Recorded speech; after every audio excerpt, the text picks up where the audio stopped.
Assalamualaikum warahmatullahi wabarakatuh. Kenalkan, saya Ahmad Naufal Karim dari kelas F PAI dari Fakultas Ilmu Tarbiyah dan juga Keguruan. Nah, di sini saya akan menyampaikan materi tentang faktor internal dan juga eksternal yang mempengaruhi proses pembelajaran untuk memenuhi tugas psikologi pendidikan dan juga teori belajar. Yang pertama, yakni adalah faktor internal. Faktor internal sendiri adalah segala sesuatu yang berasal dari dalam diri peserta didik yang dapat mempengaruhi keberhasilan peserta didik tersebut dalam keberhasilan belajar. Nah, faktor internal tersebut dibagi menjadi dua, yakni secara fisiologis dan juga psikologis. Yang pertama, yakni faktor internal secara fisiologis. Ada dua kondisi, yakni kondisi kesehatan secara umum, dan yang kedua yakni adalah fungsi panca indera keseluruhan. Nah, selanjutnya ada psikologis. Yang pertama yakni ada intelijensi, yakni kemampuan berpikir, mengolah informasi dan juga menyelesaikan masalah. Yang kedua ada minat atau ketertarikan peserta didik terhadap mata pembelajaran yang akan meningkatkan motivasi peserta didik tersebut dalam belajar. Yang ketiga yakni ada motivasi. Motivasi ini adalah dorongan dari dalam diri untuk mencapai prestasi. Yang keempat ada bakat atau potensi khusus yang dimiliki oleh peserta didik sejak lahir. Selanjutnya ada sikap dan juga kebiasaan belajar. Di sini tuh ada cara peserta didik mengatur waktu, disiplin, serta strategi untuk belajar. Selanjutnya ada konsentrasi, di mana kemampuan peserta didik untuk memusatkan perhatian ketika belajar. Yang kedua yakni ada faktor eksternal. Faktor eksternal sendiri adalah pengaruh yang berasal dari luar diri peserta didik. Nah, faktor eksternal tersebut dibagi menjadi tiga. Yang pertama dari lingkungan keluarga, yang kedua dari lingkungan sekolah, yang ketiga dari lingkungan masyarakat. Nah, lingkungan keluarga sendiri ini sangatlah penting untuk peserta didik memulai pembelajaran, di mana pola asuh orang tua yang sangat benar ataupun yang salah itu memengaruhi keberhasilan peserta didik untuk belajar. Di mana pola asuh orang tua ini ada beberapa macam, seperti pola asuh otoriter dan juga yang lain-lain. Dukungan moral dan juga material dari keluarga juga sangatlah penting bagi keberhasilan peserta didik dalam belajar. Selanjutnya, suasana rumah yang kondusif sangatlah sesuai untuk peserta didik memulai pembelajaran. Nah, suasana rumah juga memengaruhi peserta didik dalam suka ataupun tidaknya belajar terhadap peserta didik. Nah, selanjutnya yakni ada lingkungan sekolah. Nah, di sini metode yang diberikan oleh guru serta kedekatan guru dengan siswa itu sangatlah penting.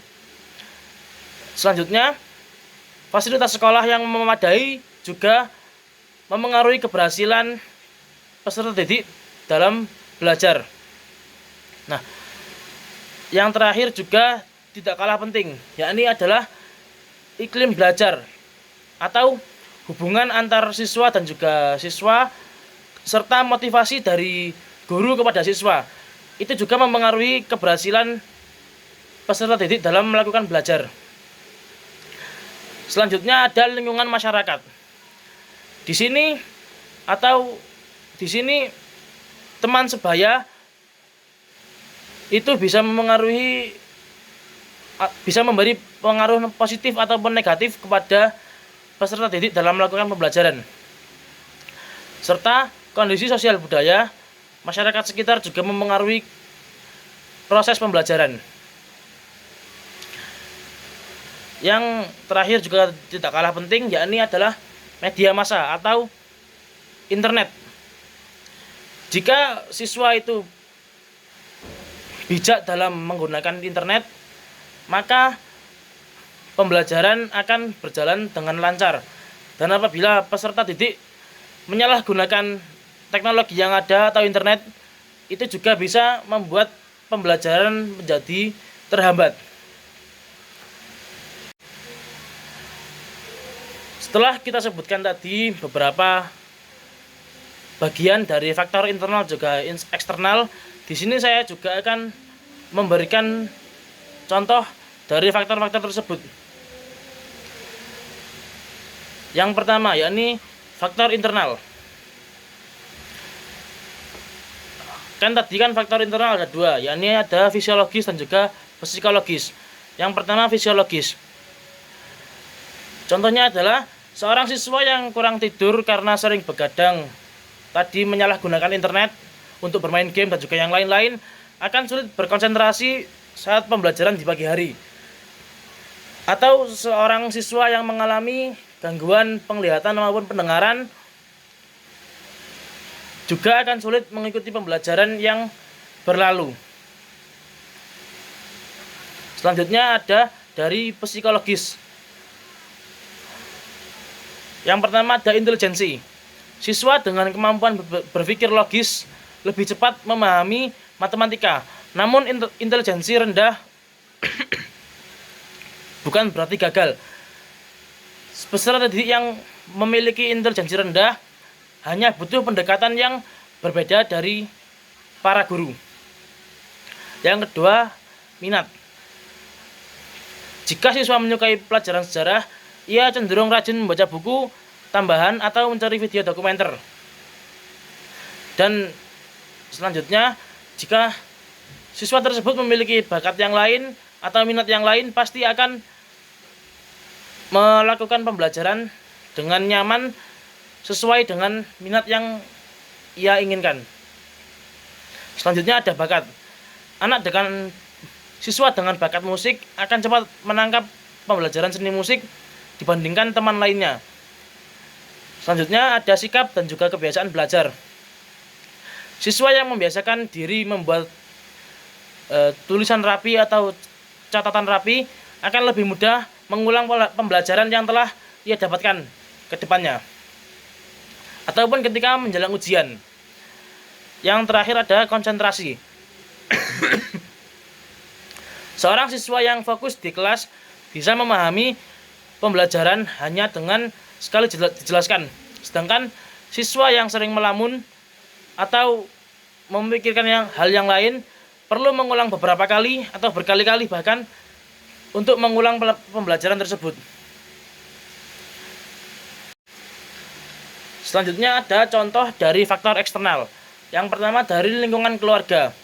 Orang tua yang menyediakan waktu untuk menemani anak belajar dan juga menanyakan perkembangan di sekolah biasanya membuat anak lebih termotivasi untuk melakukan pembelajaran. Di sini kasih sayang orang tua itu sangatlah penting untuk menunjang keberhasilan seorang siswa berhasil untuk menjalani pembelajaran. Sebaliknya, jika anak yang tumbuh di keluarga yang penuh dengan konflik, orang tua sering kesulitan untuk berkonsentrasi pada pembelajaran.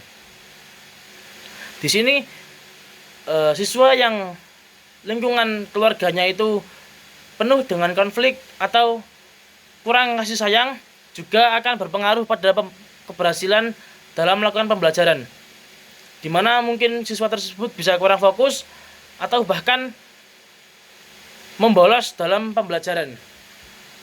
Yang kedua yakni ada lingkungan sekolah.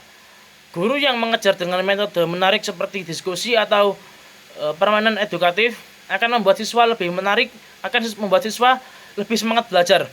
Begitu pula sekolah yang memiliki laboratorium dan juga fasilitas lainnya yang lengkap, memungkinkan siswa memahami pelajaran secara praktik secara lengkap dan juga bisa menunjang keberhasilan pembelajaran.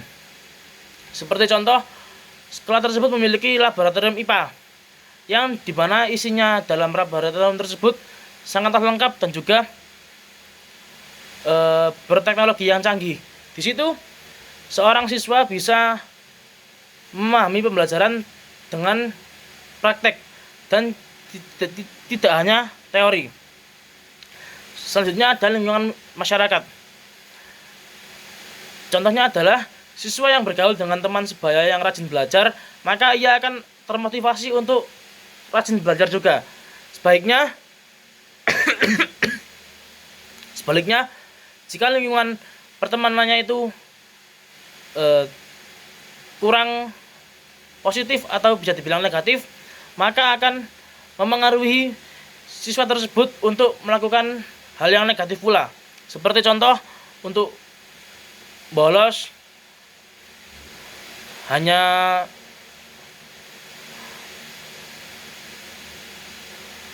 nongkrong tanpa tujuan, dan tidak akan memiliki motivasi untuk belajar, dikarenakan lingkungan pertemanannya itu sudah memberi pengaruh yang negatif kepada siswa tersebut. Media sosial juga termasuk faktor eksternal. Anak yang bijak menggunakan internet bisa belajar lewat platform pendidikan, tapi kalau berlebihan dalam atau siswa tersebut menyalahgunakan teknologi yang ada atau internet yang ada, digunakan untuk bermain game dan juga yang lain-lain secara berlebihan, itu juga akan membuat proses pembelajaran itu terhambat. Atau mungkin bahkan kemungkinan terburuknya adalah yang awalnya siswa tersebut berprestasi, kemudian ia menyalahgunakan menyalahgunakan internet ataupun media massa dengan tidak bijak, maka siswa tersebut akan kehilangan prestasinya ataupun prestasinya menurun. Mungkin cukup sekian yang dapat saya sampaikan, kurang lebihnya mohon maaf. Semoga dari materi yang saya sampaikan ini bisa berguna untuk kita semua. Nanti kita beli telur gulung. Iya, nanti ya. Sekian, Iya, terima kasih. makasih banyak, Pak, ya. Assalamualaikum I love warahmatullahi you. wabarakatuh.